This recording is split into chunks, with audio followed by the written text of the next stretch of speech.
先好，先好，先好。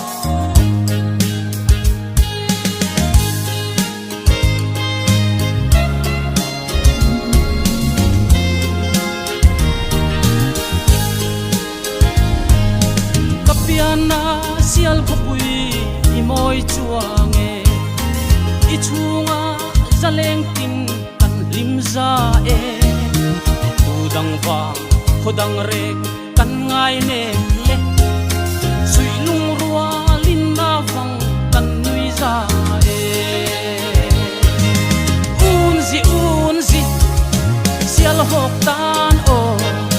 kan thei to chua zelang sui lung ruwa lin lasi kan duai ne mo sial khopui kan than lai asang ze le ichunga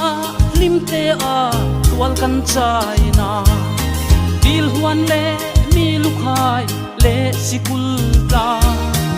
le sekot ai bita lungdur hun thei mit tha an acham reng ngil kan phal lo unzi sial hok tan o kan thei to chua zelang sui lung ruwa din lasi kan duai ne mo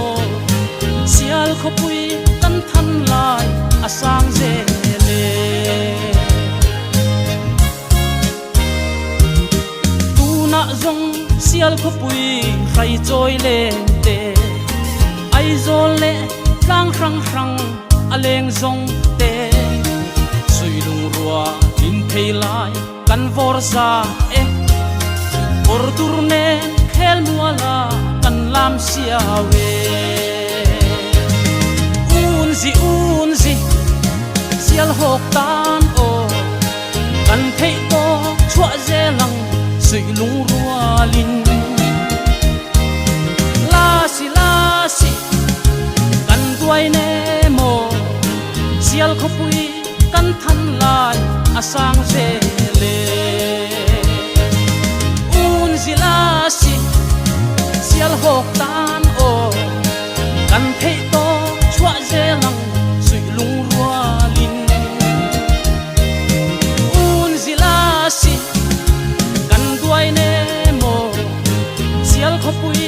kan than lai asang ze le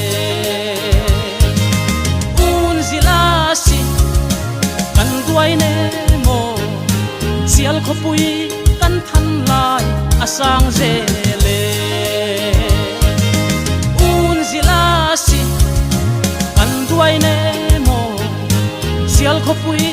kan than lai asang ze